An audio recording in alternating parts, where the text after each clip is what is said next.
Hello दोस्तों, नमः संस्कृताय, गुड आफ्टरनून। आज हम संस्कृत वाग्मय की जो 10 त्रयी है उसके बारे में पढ़ेंगे। जैसे बृहत त्रयी, गद्य त्रयी, लघु त्रयी, पाषाण त्रयी, मुनि त्रयी, जो जितनी भी त्रयी हैं आज उसको हम देखेंगे। आइए हम देखते हैं सबसे पहले बृहत त्रयी। तो बृहत त्रयी के अंतर्गत हमारे तीन महाकाव्य आते हैं, किराता अर्जुनीयम, शिशुपाल वधम और नैषधीयचरितम।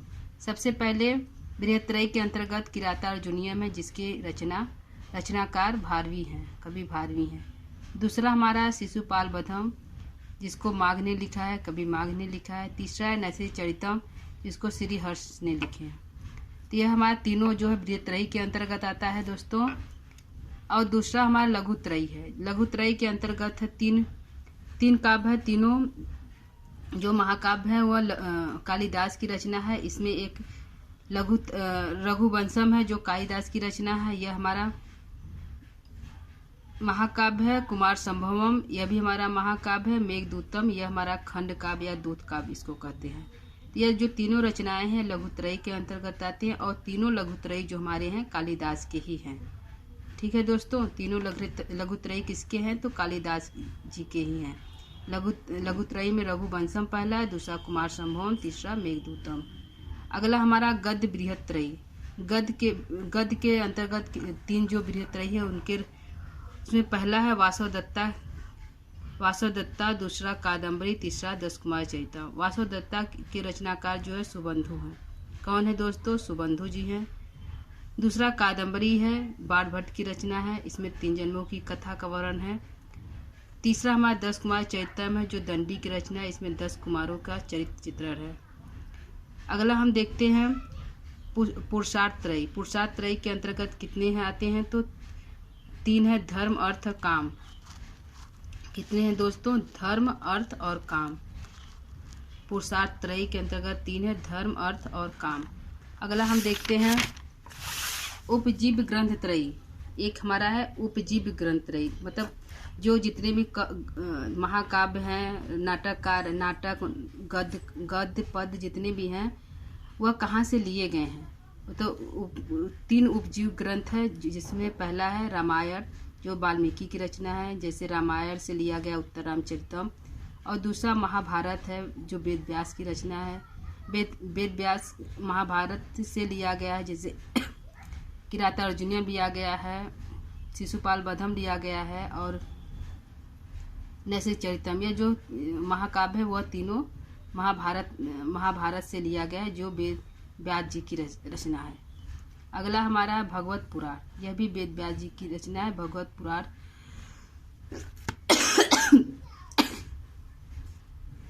तो ये तीनों जो रचना ग्रंथ 3 ग्रंथ है, उपजीव ग्रंथ है, इससे सभी ग्रंथ लिए गए हैं।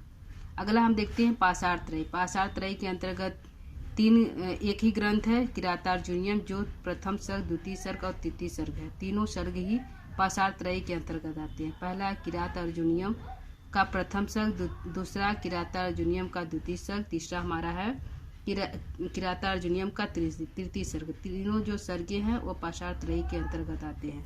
अगला हमारा है गुण त्रयी। तो 3 हमारे गुण होते हैं गुण त्रयी, जैसे सत्वगुण, रजोगुण और तमोगुण। कौन कौन से होते हैं दोस्तों? सत्वगुण, रजोगुण और तमोगुण। अगला हमारा है मुनि त्रयी। हमारे 3 मुनि त्रयी हैं। पहला है अष्टाध्यायी के रचनाकार पाणिनि जी हैं, दूसरा वार्तिकम के रचनाकार कात्यायन,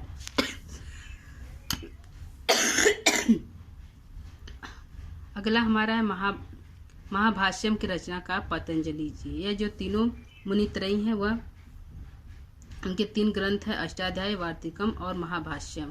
तीनों के रचनाकार पाणिनि, कात्यायन और पतंजलि, ये तीनों मुनि त्रयी के अंतर्गत आते हैं।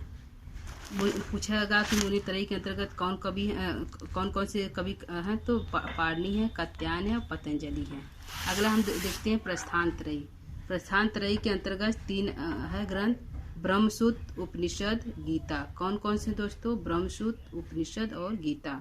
अगला है वेद त्रयी। वेद त्रयी के अंतर्गत 3 वेद हैं, ऋग्वेद, यजुर्वेद और सामवेद। अथर्ववेद हमारा अंतिम वेद है, उसको नवीन वेद भी कहते हैं। तो हमारा 3 वेद त्रयी है, ऋग्वेद, यजुर्वेद और सामवेद। ये देखते हैं कि इससे हम प्रश्न कैसे बनेगा। जैसे पूछा जाएगा कि हमारे वेदत्रयी के अंतर्गत कौन कौन से ग्रंथ आते हैं और कौन नहीं आते हैं। तो वेदत्रयी के हमारे अंतर्गत 3 ग्रंथ हैं, तो कौन है कौन नहीं है। तो 3 है, ऋग्वेद, यजुर्वेद और सामवेद। तो कौन सा नहीं है, तो अथर्ववेद हमारा वेदत्रयी के अंतर्गत नहीं आता है। और अगला हमारा प्रश्न बना है कि मुनित्रयी कौन कौन से हैं, कौन 3 मुनित्रयी हैं जो, तो पाणिनि, कात्यायन और पतंजलि हैं। ये हमारे 3 मुनित्रयी है। जैसे भारवी, कालिदास, ये सब मुनित्रयी के अंतर्गत नहीं आते हैं। तो हमारे जो आंसर हुआ कि कालिदास नहीं है या भारवी जी नहीं है। तो हमारे 3 त्रयी हैं, 3 त्रयी कवि हैं, पाणिनि, कात्यायन और पतंजलि। अगला हमारा है पाषाण त्रयी के अंतर्गत कौन सी ग्रंथ आते हैं। पाषाण त्रयी के अंतर्गत कौन कौन से ग्रंथ आते हैं, तो तीनों ग्रंथ हमारा किराता अर्जुनीयम है जो भारवी जी की रचना है। और तीनों सर्ग, प्रथम सर्ग, द्वितीय सर्ग और तृतीय सर्ग, तीनों सर्ग के अंतर्गत आते हैं। अगला हमारा प्रश्न बनेगा ऐसे उपजीव ग्रंथ कौन कौन से हैं, किससे ग्रंथ लिए गए जो कवि हैं कालिदास, भारवी, या किससे प्रेरित होकर अपने ग्रंथों की रचना की है। जैसे रामायण से, महाभारत, भगवत पुराण आदि उपजीव जो उनसे लेकर अपने ग्रंथों की रचना की है। ठीक है दोस्तों। अगला हमारा प्रश्न जैसे बना कि बृहत्त्रयी के अंतर्गत कौन कौन सी रचना आती है और बृहत्त्रयी के अंतर्गत कौन कौन सी रचना नहीं आती है। तो बृहत्त्रयी के अंतर्गत रचना आती है किरातार्जुनीयम, शिशुपालवधम और नैषधीयचरितम। तो कौन नहीं आता, जैसे रघुवंशम हो गया, कुमार संभव हो गया, मेघदूतम हो गया, उत्तरामचरितम हो गया। तो कौन सा नहीं आता है, जैसे उत्तरामचरितम ऑप्शन हो गया या कुमार संभव हो गया। तो ये हमारे बृहत्त्रयी के अंतर्गत नहीं आते हैं। ऐसे प्रश्न बनेगा। अगला हमारे लघुत्रयी के अंतर्गत कौन कौन से ग्रंथ है, तो रघुवंशम है, कुमार संभव, मेघदूतम है। तो ये तीनों ग्रंथ किस कवि की है, तो कालिदास की है। तीनों जो रचना है लघुत्रयी, तीनों कालिदास की है। तो ऐसे प्रश्न बनेंगे। और कौन नहीं लघुत्रयी कवि, तो जैसे उत्तरामचरितम भारवी हो गया, ऋतु संहारम हो गया, ये सब जो है लघुत्रयी के अंतर्गत नहीं आता है।